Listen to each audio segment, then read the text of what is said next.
Kalau kita mengacu ke beberapa kitab, misalnya dalam kitab Al-Amol itu kan disebutkan bahwa pendapatannya negara itu dalam Islam itu bisa mendapatkan 3 pendapatan besar sebenarnya ya, untuk kemudian menghidupi negaranya ataupun daerahnya. Sebaiknya kalau ini sesuatu perwal itu mau dilaksanakan sudah ditinjau ulang apa-apa yang kira-kira terjadi sehingga harus kita sudah antisipasi untuk bisa berjalan keluarnya seperti apa.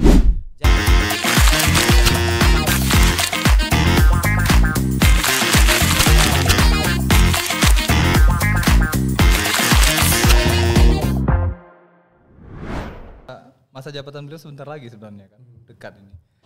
Ada kesan kayaknya ada sesuatu yang butuh dana gede gitu, kesannya ya, kesannya ya. Ini ada orang yang beropini seperti itu yang kita tangkap di media sosial, sehingga kemudian perwal ini lahir.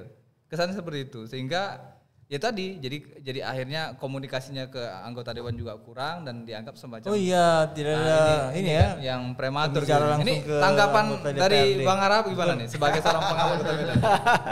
Ya, oke. Sebab ada yang sudah buat statement begitu. Iya, ada. Saya pun udah baca juga. Kan? Ya, jadi memang kalau kita lihat dengan ya sebenarnya bukan kali ini saja ya. Artinya kalau saya lihat yang nama Indonesia ini semua ada syarat dengan perpolitikan. Bukan masalah ini, semua ada syarat politikan ya, enggak ada yang enggak. Karena politik itulah yang mengatur semua ini apa kegiatan kita memang. Apa aja yang terjadi di negara kita ini pasti ada. Ketemu nanti kita 2029, Bang. Bisa. Ya. saya jadi apanya ya. Iya. Jadi yang jelas itu ada kaitan ke sana juga. Ada kaitan ke sana juga ya. Karena apa memang ini kan lagi masa-masa ya mau udah mendekati juga mengenai pilgub ya kan. Jadi ya itu makanya tadi terkait dengan perpolitikan itu tidak akan terlepas dari aktivitas kita di Indonesia ini, bukan di Kota Medan, di Indonesia pasti ada. Ya, konsepnya seperti itu memang karena ya mungkin dengan dana-dana mungkin dari situ mungkin sedikit membantu kan lumayan juga. Lumayan juga ya. Ya kalau apanya ya kan. Tapi ini kembali kita mau garis bawahi bukannya kita tidak setuju dengan ya aturan yang dibuat ya bagus tadi ya, asal memang penerapannya dan keberuntukannya untuk peruntukannya masyarakat ya lagi itu berimbang gitu kan. Iya. Sehingga ada apa? Kepuasan. Iya. Jangan nanti parkir sepeda motor hilang, helm hilang. Tiba-tiba nggak ada tadi kita lihat jukirnya, muncul jukirnya. Itulah di awal-awal hebohnya kan memang. Itu di awal-awal hebohnya. Maksudnya dari awal dia bilang kok bisa diterapkan parkir berlangganan nanti nggak ada yang jaga karena dibayar. Iya, kan? Betul. Hilang kereta siapa yang tanggung jawab? Kita bingung juga sebenarnya semana.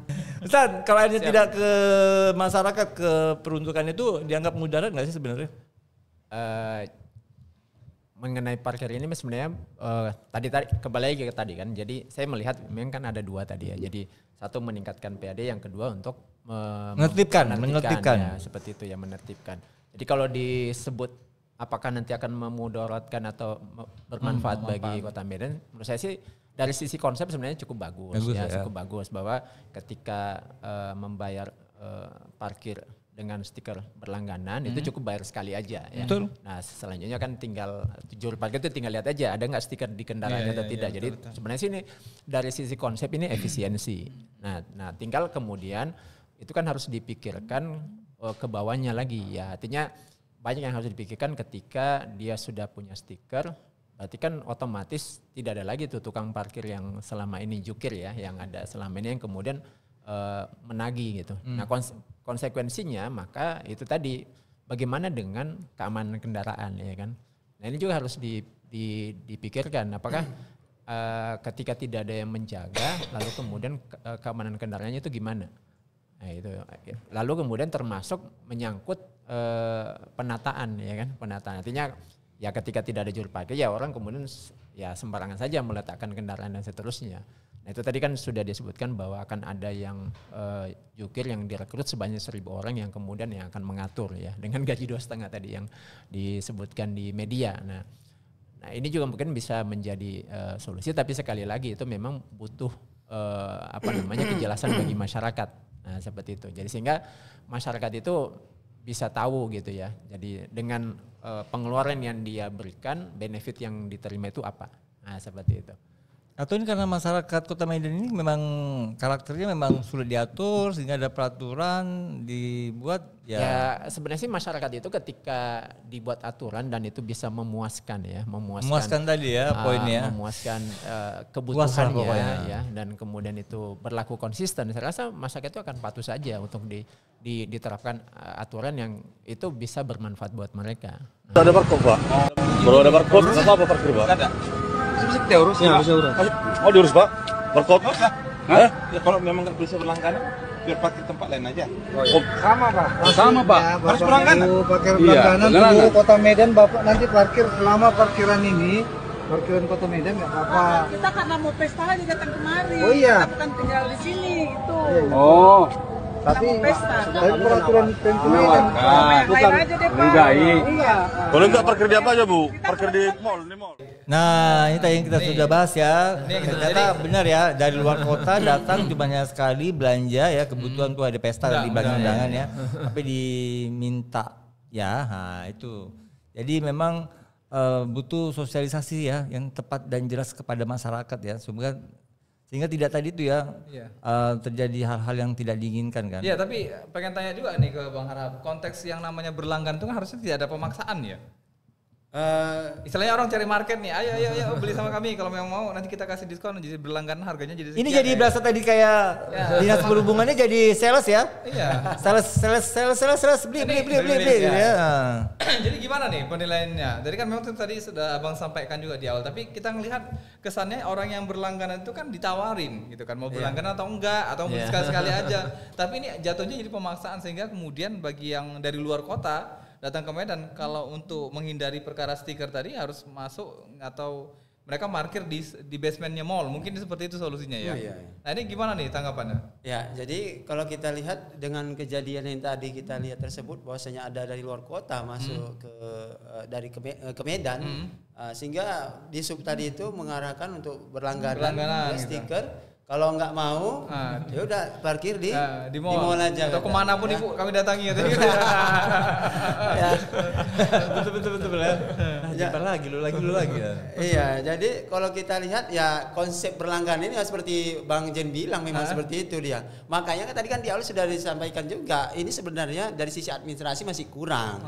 Malah administrasi, makanya kan ini belum lengkap sebenarnya aturan yang harus diterapkan, tapi terlalu dipaksakan. Padahal belum komplit, tapi sudah kita garis bawahi ya, terlalu dipaksakannya iya, jadi ini yang perlu diluruskan, perbaikan administrasi itu juga harus dilaksanakan. Ya kita nih masih memang ini kan di sub ini juga akan dihadapi dengan apa ibaratkan kita di sub ini berhadapan sama ormas di masyarakat itu juga. Betul. Selama ini perparkir itu kan ormas juga yang bergerak, bukan di subnya. Serius itu? Serius lah. Ormas. Iya. Sehingga kan ini tadi makanya bisa dua kali, jadi ya di sub udah dibayar dari pelanggan tadi, akhirnya ormas tadi juga ikut minta juga dia.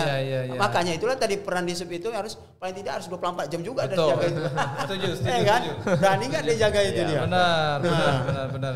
Ya, Bang ada yang bilang katanya perwalnya mirip-mirip Tapera katanya.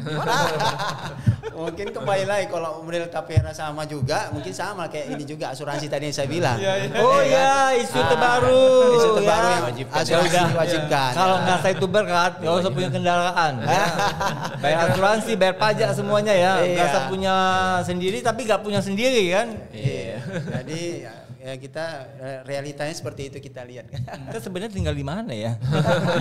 Tapi Bang, jadi pertanyaan juga. Jadi selama ini sebenarnya setoran PAD yang angkanya cukup gede tadi sebetulnya siapa yang ngantongi selama ini sebelum kebijakan ini dibuat? Ya pastinya lari ke Pemko Medan lah untuk pembangunan Kota Medan. Ya mungkin dalam hal prasarana yang ada di Kota Medan, ya justru itu makanya untuk meningkatkan PAD kita. Seperti apa pembangunan yang Abang lihat selama ini di Kota Medan 5 tahun ini terakhir lah? Itu pembangunan drenase atau apa yang kemarin sudah tiada itu, pocong-pocong itu atau gimana yang kita lihat? Kalau bicara pencakar langit itu jelas itu swasta yang membangun ya. Pemko tinggal metik hasil aja pajak ya. Kalau sekarang bicaranya untuk PAD-nya dari Medan sekarang ramai dengan iklan-iklan yang itu ya, bertaburan di kota-kota itu kan. Nah, gimana? Ya kalau kita lihat dari programnya yang sudah kita lihat dari Pemko Medan, Bapak Wali Kota kita, memang saya lihat memang salah satu yang berhasil memang saya lihat drainase memang. Karena memang ini kita lihat banyak Banjir, ya? Dari sisi parit-parit yaitu yang udah kita lihat dulu yang lama atau mungkin yang nggak ada itu dibuat memang ada. Mungkin kayak di realitas saya lah kayak misalnya ada juga saya sering juga di Gang Langgar, Jalan Langgar namanya. Di Jalan Langgar itu dari dulu itu memang asal hujan banjir aja memang. Mungkin karena Tapi di konsep mereka tuh ada juru gorong-gorongnya mungkin, Bang. Mungkin ya. Bang, Agak susah tapi sih. Amalur masih banjir. Kemarin makan di situ. Ya. Jadi kayak restoran terapung loh. Padahal sudah digali-gali itu. Drainase 2 meter tuh. Itu gimana tuh? iya, mungkin Tapi tingkat kesuksesannya menurut Bang Harham ini drainase ya. efektif ya. masih ya itulah ya dari sisi drainase. Belum kita tahu dengar ada sekolah gratis ya di Kota Medan yang nggak ada belum ya, dari hasil PAD belum ada ya. Belum ya, belum. Ini memang ya perlu banyak dimaksimalkan itu kan masih satu poin dari drainase kalau kita lihat. Ya. Kalau untuk komunikasi dari pihak pemerintah kota terkait dengan kebijakan parkir berlangganan ini dengan ormas-ormas yang sudah selama ini eksis dan mungut itu juga, kita kan makanya tadi saya tanya setorannya kemana akhirnya. Kalau seandainya selama ini enggak undernya wali kota, berarti sebagian besar tuh dialihkan ke ormas-ormas tadi, kemungkinan seperti ya kemungkinannya, atau orang tertentu kan begitu. Nah ini komunikasi yang dilakukan oleh pihak wali kota katakan untuk berkomunikasi dengan yang selama ini sudah mungut itu seperti apa sehingga tidak lagi terjadi ya kan kisruh seperti tadi yang kita lihat di video yang berantem tadi. Itu sudah sejauh mana tuh? Ya, itulah tadi makanya kalau kita mungkin kita bagi ada mungkin parkir resmi, ada parkir tidak resmi kalau dikatakan. Jadi makanya tadi parkir resmi dari Disub, tidak resmi dari ormas jadinya. Makanya solusinya sebenarnya ini yang harus dikombin antara dari Disub sama ormas tadi. Kita harus ya misalnya dari perekrutan juru parkir tadi itulah. Makanya koordinasi supaya ini tidak terjadi hal yang tumbang tindih di sana di lapangan. Karena memang ribet sebenarnya kalau kita lihat peraturan ini kalau diterapkan memang agak ribetnya tadi, makanya sebentar ke apotek siapa yang mau apa lagi kan, sebentar ke ATM sebentar nih cerita nih, ya kan, tiba-tiba diminta juga, kita tidak punya nih stiker pelangganan tapi diminta juga, nggak mungkin Pak di ATM ada, di bawah ada, di setiap kita ada pula ya kan. Dan semuanya itu Ustadz ya Bang Harap 2000. Ada sebenarnya ini bicara resmi tadi, tidak resmi ya. Resmi dikasih mereka kalau kita minta ya kan. Ya kan kertas itu kan. Tapi nilainya untuk sepeda motor sebenarnya 1000, tapi kita 2000. Nah, itu halal jadi haram itu kan. Bohong itu enggak? Gimana Ustaz? Itu kalau jujur kita lihat itu di kertas retribusinya tuh sepeda motor cuma 1000, tapi dia minta 2000, dikasih 1000. Marah-marah dia. Gimana itu jadinya Ustaz? Ya ini memang jadi problemnya kota itu kan salah satunya adalah butuh pendapatan ya untuk kemudian menghidupi memenuhi kebutuhannya. Sebenarnya kalau kita kembali kepada Islam, dalam Islam kan sebenarnya ada konsep bagaimana kota itu memenuhi kebutuhannya. Ya. Jadi kalau kita mengacu ke beberapa kitab, misalnya dalam kitab Al-Amwal itu kan disebutkan bahwa pendapatannya negara itu dalam Islam itu bisa mendapatkan 3 pendapatan besar sebenarnya ya, untuk kemudian menghidupi negaranya ataupun daerahnya. Yang pertama itu pendapatan dari apa yang disebut dengan sumber kepemilikan umum ya. Jadi dalam Islam itu konsep-konsep seperti tambang, kemudian sumber laut, kemudian termasuk kehutanan, itu kan harusnya menjadi kepemilikan umum dan itu pemasukannya nanti masuk ke negara. Ya. Nah, seperti dalam hadis disebutkan an-nasu syuraka'u fi salasin fil ma'i wal kala'i wan nari. Jadi seberapa besar potensinya itu mungkin bisa kita dengar komentarnya Pak Prof Mahfud ya ketika beliau mengatakan kalau korupsi di batu bara itu saja dihilangkan, di tambang batu bara itu satu orang penduduk itu bisa dapat pendapatan 20 juta per bulan gitu kan, seperti itu. Nah itu masih dalam satu sektor. Belum lagi kalau yang lainnya, artinya bahwa yang selama ini tambang-tambang itu kan banyak dikelola oleh swasta, sehingga otomatis negara itu hanya mendapatkan pemasukan yang sangat kecil karena hanya dari pajak saja. Nah kita bayangkan seandainya itu kemudian dikelola oleh negara, maka pemasukannya itu bersih untuk negara dan itu kemudian dipakai untuk menghidupi negara dan termasuk memberikan fasilitas pelayanan kepada masyarakat.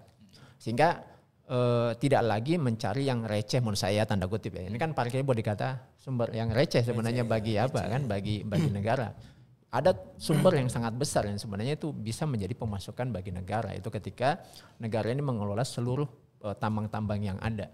Nah, belum lagi kalau yang lainnya kan di sektor kehutanan maupun kelautan seperti itu. Nah, selama ini kita cuma mengenal bahwa sumber pemasukan negara dalam Islam itu kan hanya dari sektor zakat saja ya.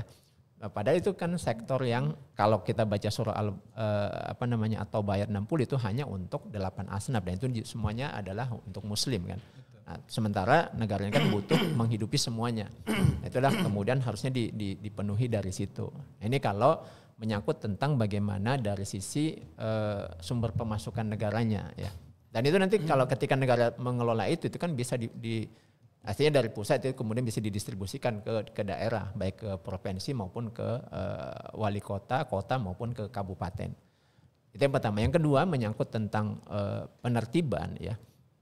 Kalau kita baca dalam hadis itu kan sebenarnya ciri pemerintah yang baik itu sederhana saja Nabi menggambarkan ya. Jadi pemerintahan yang baik itu adalah pemerintahan yang dia itu rakyat itu mencintai dia dan dia pun mencintai rakyat. Rakyat mendoakan dia dan dia pun mendoakan rakyatnya.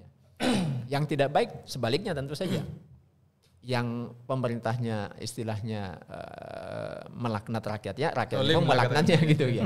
Nah, artinya ketika ini sudah muncul, itu berarti sudah mulai muncul proses pengaturan rakyat yang tidak baik ya. Jadi ketika rakyat itu sudah mulai mengeluarkan makian, berarti dia sudah mulai istilahnya kalau dalam bahasa hadis itu sudah mulai melaknat pemerintahnya. Berarti ada sesuatu yang kemudian tidak tepat dalam pengaturan urusan masyarakat. Nah, ini yang menurut saya harus mulai dibenahi ya kan. Karena pada dasarnya sebenarnya rakyat itu tuh senang saja diatur kalau kemudian aturan itu pertama jelas ya. Kemudian yang kedua ada konsistensi ya, seperti itu. Jadi ketika jelas batasannya, misalnya kalau ditarik di parkir itu batasannya di mana.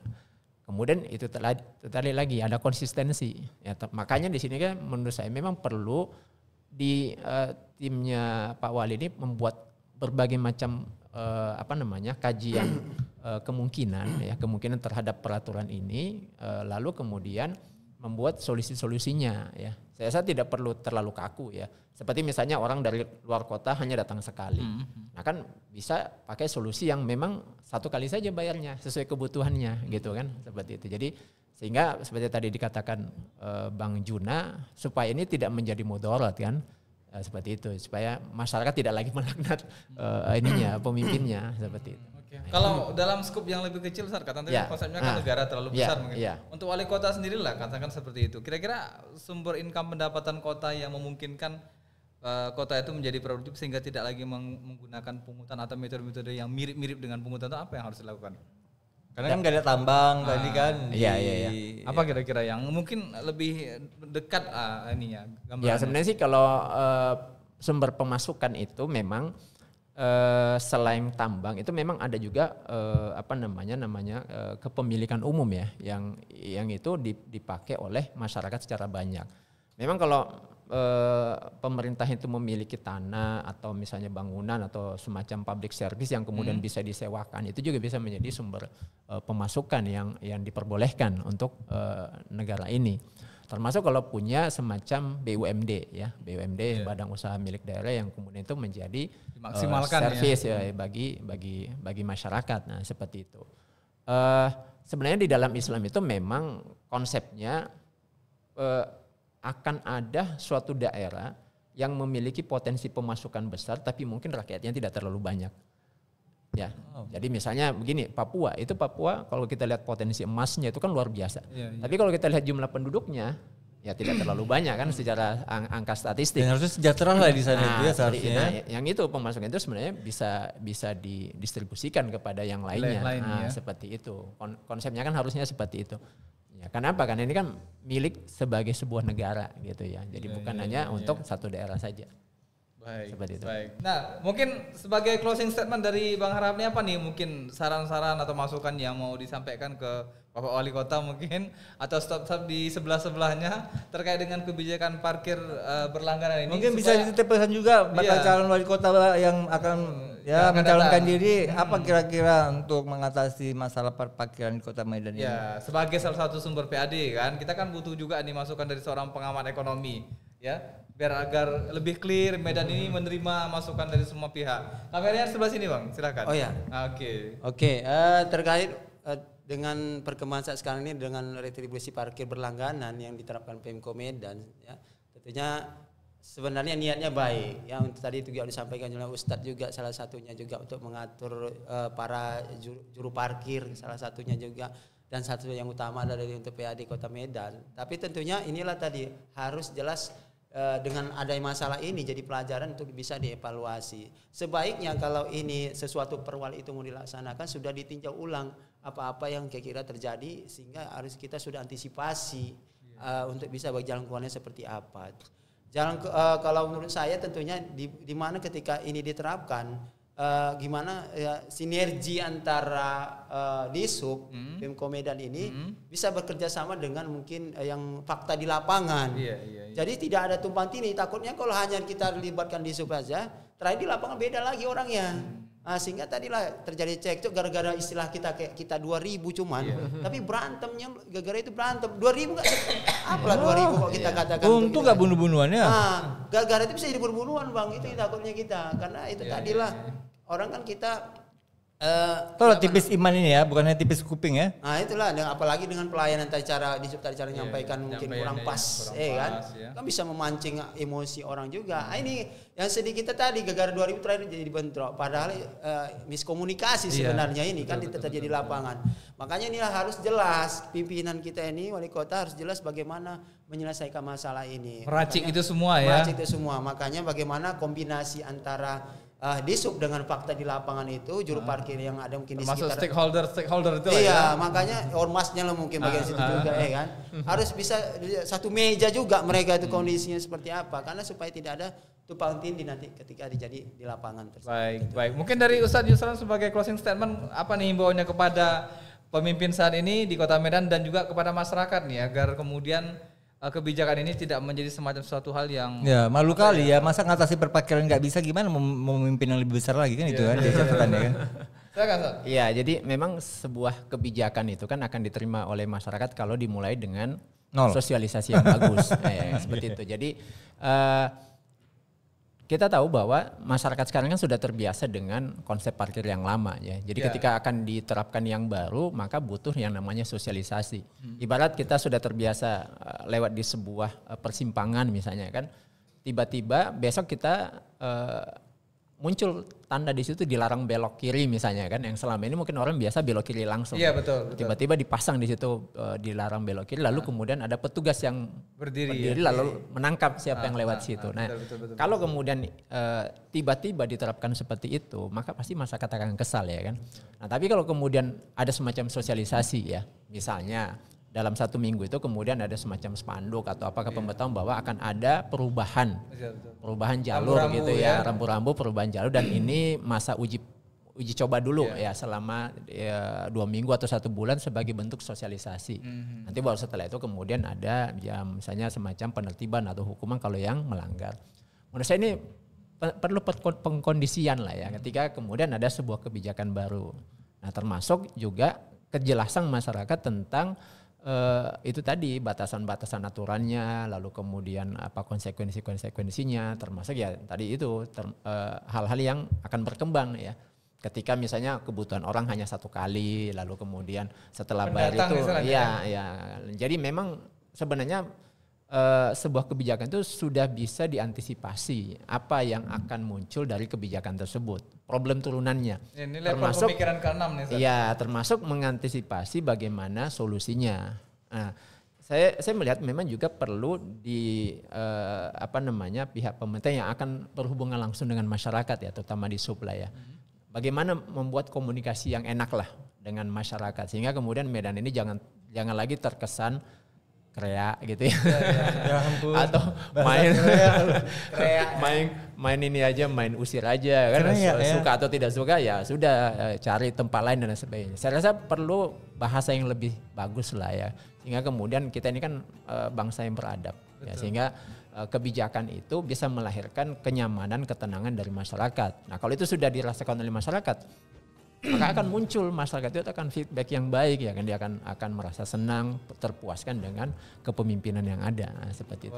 Nah, makasih banyak kepada Bang Arham sudah hadir di meja podcast kita juga sudah Sama-sama. Mudah-mudahan sekali lagi sukses nanti setelah keluar dari studio kita ini, dan mohon maaf apabila ada hal yang kurang berkenan dari apa yang kami diskusikan. Sekali lagi semuanya untuk edukasi dan informasi yang dibutuhkan oleh masyarakat. Karena kesempurnaannya milik Allah Subhanahu wa taala ya. Masyaallah tabarakallah. Oke, saya Jen dan aku Yan Juda. Mohon undur diri. Terima kasih. Assalamualaikum warahmatullahi wabarakatuh. Ahoy.